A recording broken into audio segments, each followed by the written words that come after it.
ओम नमो नारायणाय। भगवान श्री हरि आपके जीवन में सदा सुख संपत्ति का वास रखे। इसी कामना के साथ में आप सभी भक्तजनों के लिए मैं लेकर आई हूँ वैशाख मास का आज 11वां अध्याय। और आप लोगों से हाथ जोड़कर निवेदन करती हूँ इस अध्याय को संपूर्ण सुनिएगा, शुरू से लेकर अंत तक। भगवान श्री हरि की कृपा आप सब पर सदा सर्वदा बनी रहेगी। देखिए, वैशाख मास में भगवान श्री हरि की लीलाएं सुनने और सुनाने का बहुत ज़्यादा पुण्यफल हमें प्राप्त होता है और जीवन के सारे दुख और कष्ट खत्म होते हैं। तो चलिए इस सौभाग्य को प्राप्त करते हैं और इस बहुत ही पुण्यमयी पावन कथा को हम सब मिलकर सुनते हैं। वीडियो को लाइक कर दीजिए, चैनल को सब्सक्राइब कर दीजिए, कमेंट बॉक्स में लिख दीजिए ओम नमो नारायणाय। तो चलो भगवान श्री हरि का नाम लेकर शुरू करते हैं आज की कथा। देखिए, श्रुतदेव कहते हैं, तदंतर व्याध सहित शंख मुनि ने विस्मित होकर पूछा, तुम कौन हो और तुम्हें यह दशा कैसे प्राप्त हुई? सर्प ने कहा, पूर्व जन्म में मैं प्रयाग का एक ब्राह्मण था। मेरे पिता का नाम कुशिद मुनि और मेरा नाम रोचन था। मैं धनाढ्य, अनेक पुत्रों का पिता और सदैव अभिमान से दूषित था। बैठे बैठे बहुत बकवास किया करता था। बैठाना, सोना, नींद लेना, मैथुन करना, जुआ खेलना, लोगों की बातें करना और सूद लेना, यही मेरे व्यापार थे। मैं लोक निंदा से डरकर नाम मात्र के शुभ कर्म करता था, सो भी दंभ के साथ। उन कर्मों में मेरी श्रद्धा नहीं थी।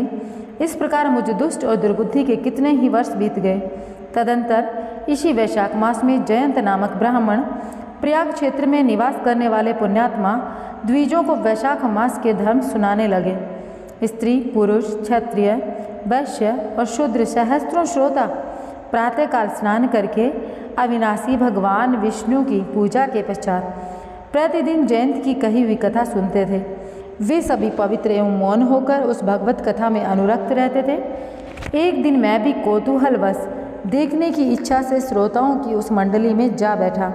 मेरे मस्तक पर पगड़ी बंधी थी, इसलिए मैंने नमस्कार तक नहीं किया और संसारी वार्तालाप में अनुरक्त ही कथा में विघ्न डालने लगा।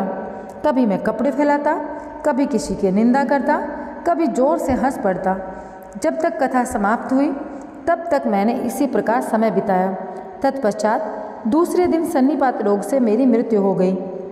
मैं तपाए हुए शीशे के जल से भरे हुए हलाहल नरक में डाल दिया गया और 14 मनवंतरों तक वहाँ यातना भोगता रहा।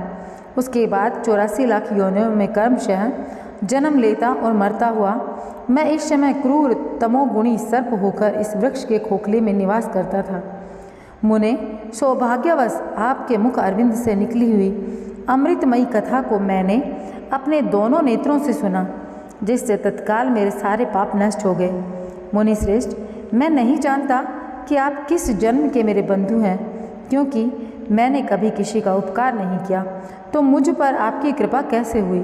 जिनका चित्त समान है, जो सब प्राणियों पर दया करने वाले साधु पुरुष हैं, उनमें परोपकार की स्वाभाविक प्रवृत्ति होती है। उनकी कभी किसी के प्रति विपरीत बुद्धि नहीं होती। आज आप मुझ पर कृपा कीजिए, जिससे मेरी बुद्धि धर्म में लगे। देवादिदेव भगवान विष्णु की मुझे कभी विस्मृति न हो और साधु चरित्र वाले महापुरुषों का सदा ही संग प्राप्त हो। जो लोग मद से अंधे हो रहे हों, उनके लिए एकमात्र दरिद्रता ही उत्तम अंजन है। इस प्रकार नाना भांति से स्तुति करके रोचन ने बार बार शंख को प्रणाम किया और हाथ जोड़कर चुपचाप उनके आगे खड़ा हो गया। तब शंख ने कहा, ब्राह्मण, तुमने वैशाख मास और भगवान विष्णु का महात्म्य सुना है। इससे उसी क्षण तुम्हारा सारा बंधन नष्ट हो गया।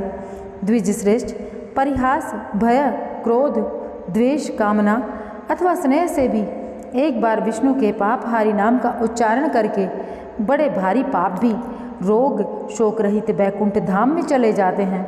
फिर जो श्रद्धा से युक्त हो, क्रोध और इंद्रियों को जीतकर सबके प्रति दया भाव रखते हुए भगवान की कथा सुनते हैं, वे उनके लोक में जाते हैं। इस विषय में तो कहना ही क्या है। कितने ही मनुष्य केवल भक्ति के बल से एकमात्र भगवान की कथा वार्ता में तत्पर हो, अन्य धर्मों को त्याग कर देने पर भी भगवान विष्णु के परम पद को प्राप्त कर लेते हैं। भक्ति से अथवा द्वेष आदि से जो कोई भी भगवान की भक्ति करते हैं, वे भी प्राणहारिणी पूतना की भांति परम पद को प्राप्त होते हैं। सदा महात्मा पुरुषों का संग और उन्हीं के विषय में वार्तालाप करनी चाहिए। रचना स्थिर होने पर भी जिसके प्रत्येक श्लोक में भगवान के सुयश सूचक नाम है, वही वाणी जन समुदाय की पाप राशि का नाश करने वाली होती है, क्योंकि साधु पुरुष उसी को सुनते और गाते और कहते हैं जो भगवान किसी से कष्ट साध्य सेवा नहीं चाहते, आसन आदि विशेष उपकरणों की इच्छा नहीं रखते तथा सुंदर रूप और जवानी नहीं चाहते, अपितु एक बार विस्मरण कर लेने पर अपना परम प्रकाश में वैकुंठ धाम दे डालते हैं।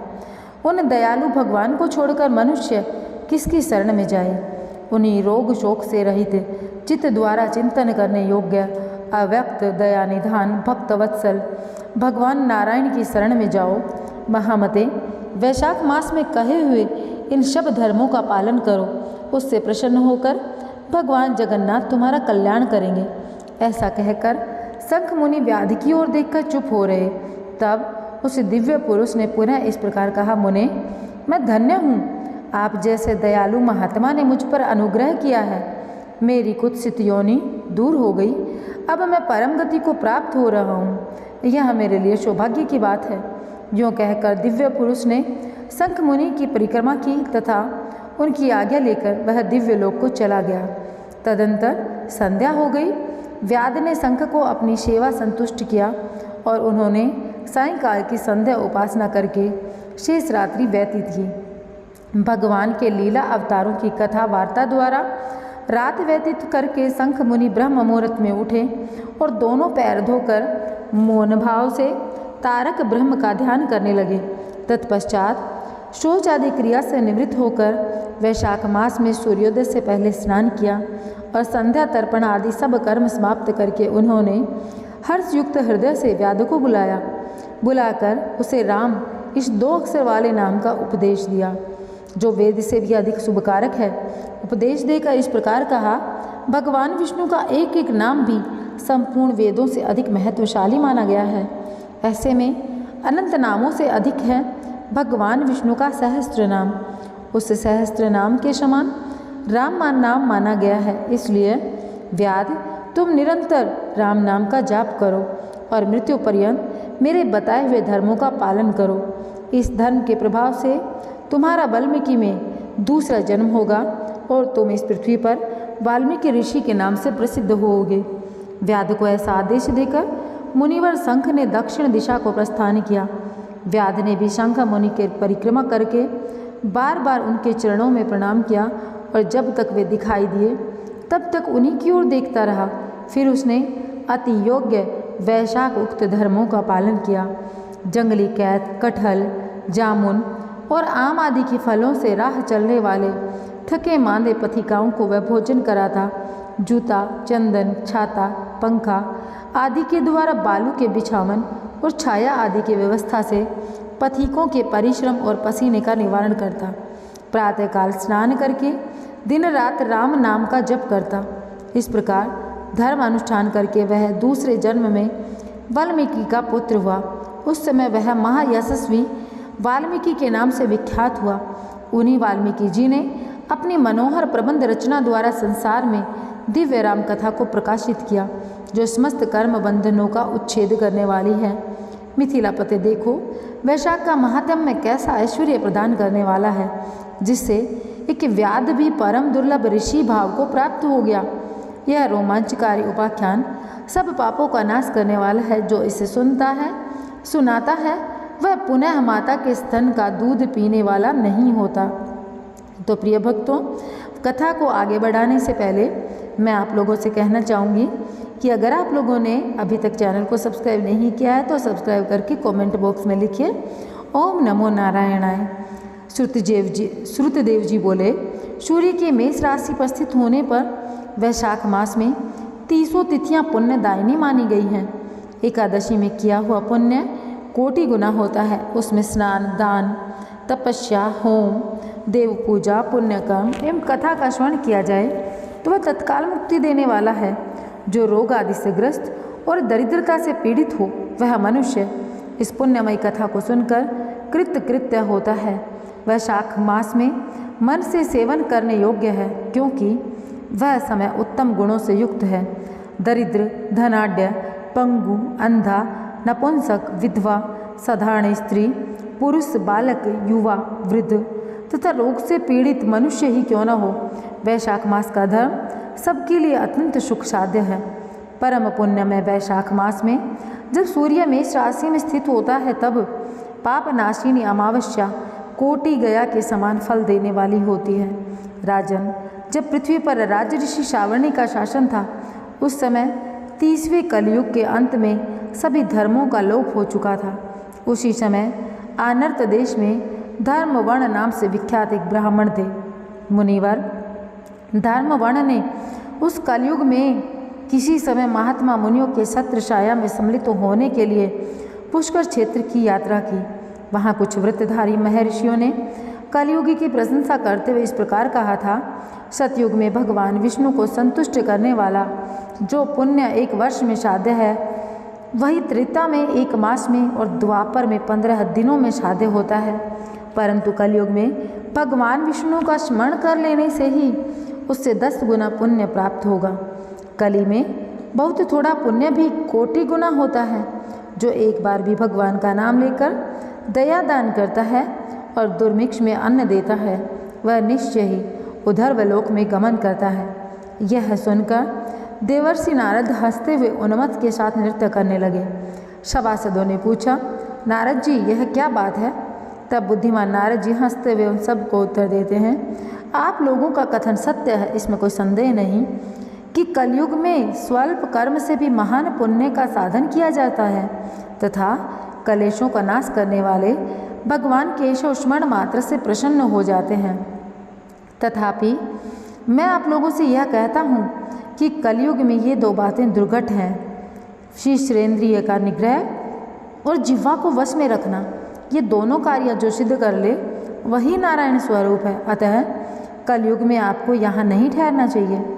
नारद जी की यह बात सुनकर उत्तम व्रत का पालन करने वाले महर्षि सहसा यज्ञ को समाप्त करके सुखपूर्वक चले गए। धर्मवर्ण ने भी वह बात सुनकर भूलोक को त्याग देने का विचार किया।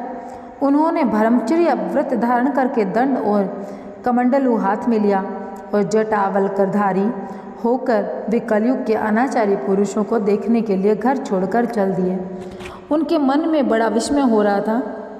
उन्होंने देखा प्राय मनुष्य पापाचार में प्रवृत्त होकर भयंकर एवं दुष्ट हो गए हैं।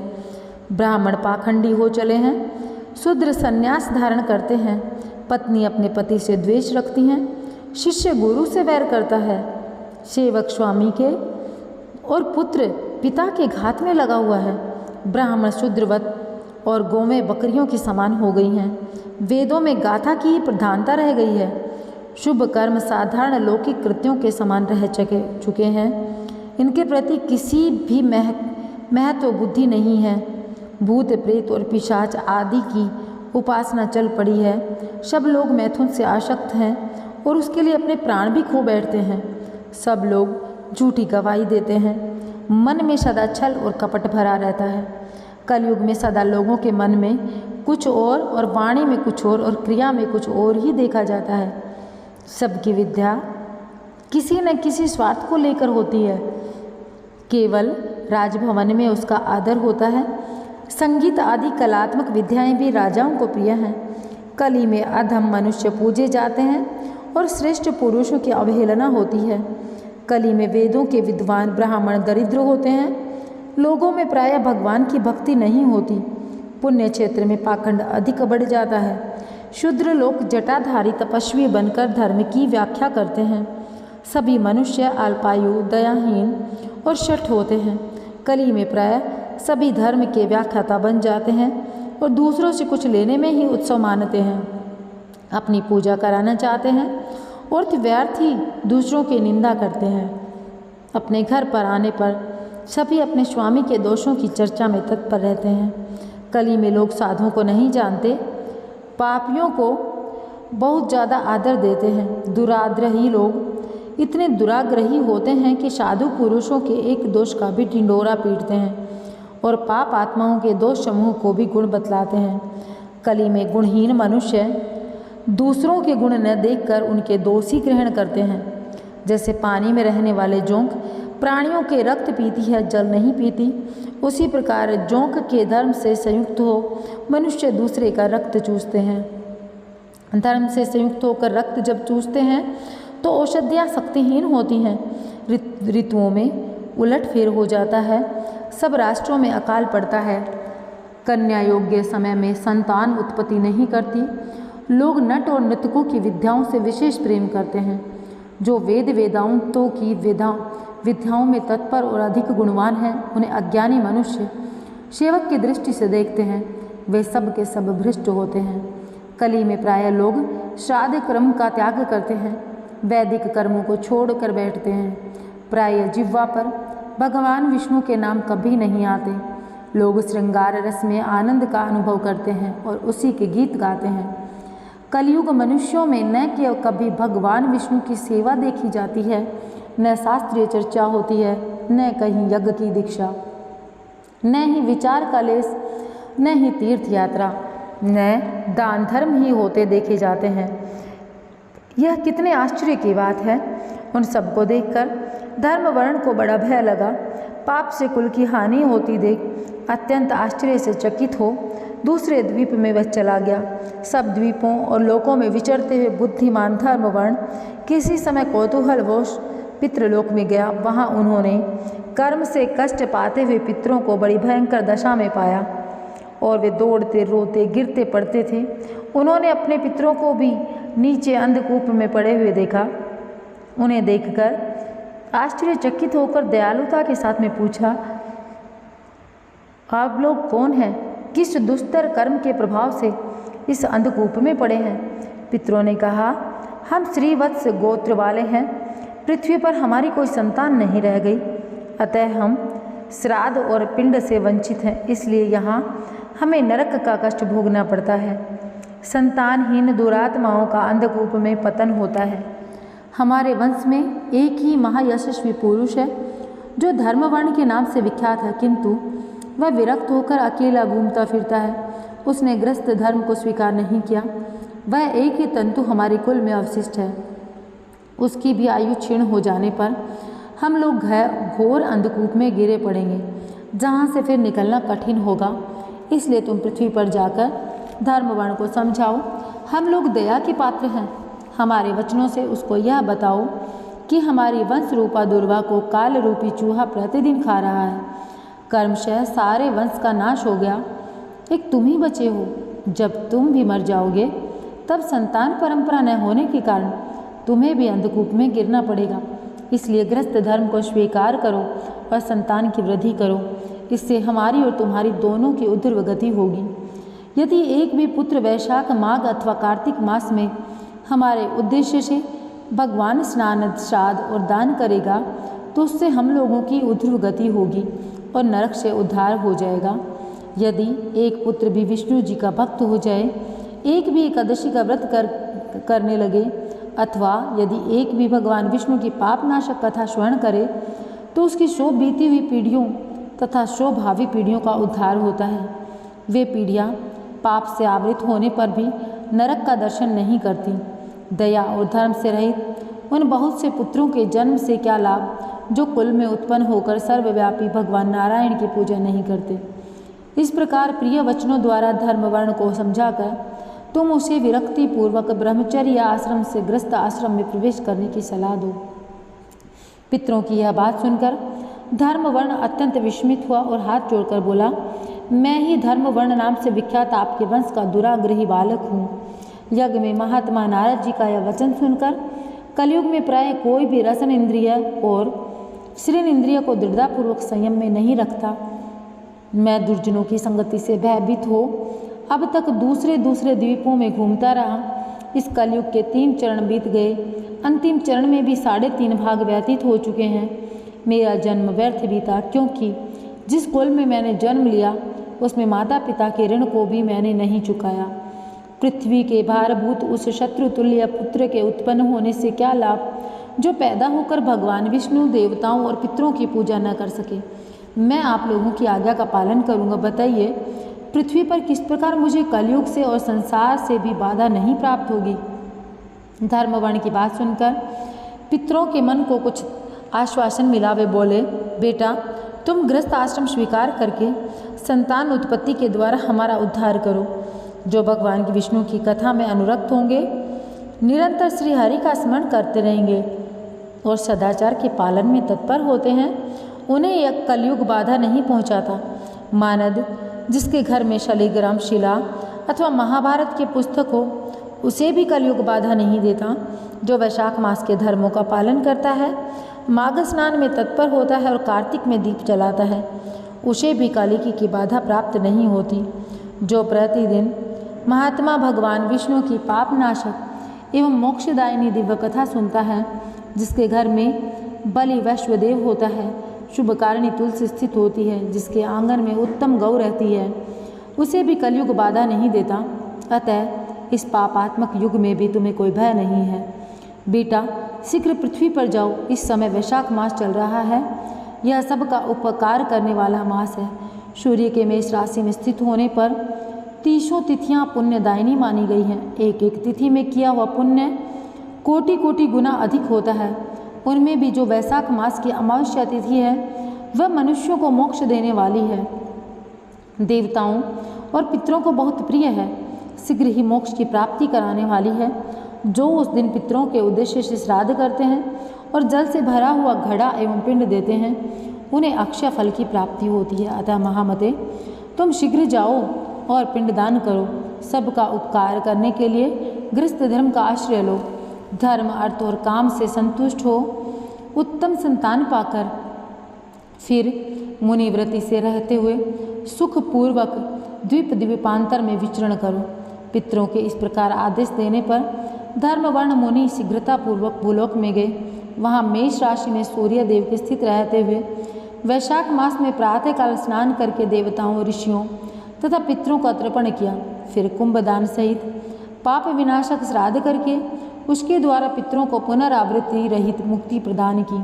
तत्पश्चात उन्होंने स्वयं विवाह करके उत्तम संतान को जन्म दिया और लोक में उस पाप नाशिनी अमावस्या तिथि को विश्व प्रसिद्ध किया।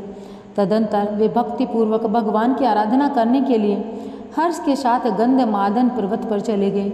इसलिए वैशाख मास की यह अमावस्या तिथि परम पवित्र मानी गई है। तो प्रिय भक्तों, यहाँ पर वैशाख मास का कथा का जो 11वां अध्याय है वह संपन्न होता है। मैं मिलूँगी आप लोगों के एक 12वें अध्याय के साथ में। तब तक के लिए जय श्री कृष्ण, राधे राधे। जाते जाते वीडियो को लाइक करके कमेंट बॉक्स में ज़रूर लिखिएगा ओम नमो नारायणाय, और चैनल को सब्सक्राइब करके वीडियो को अपने सगे संबंधियों में शेयर अवश्य कीजिएगा। भगवान श्री हरि आप सभी का कल्याण करे, आपका जीवन सुख समृद्धि से भरा रहे, इसी कामना के साथ में जय श्री राधे कृष्ण।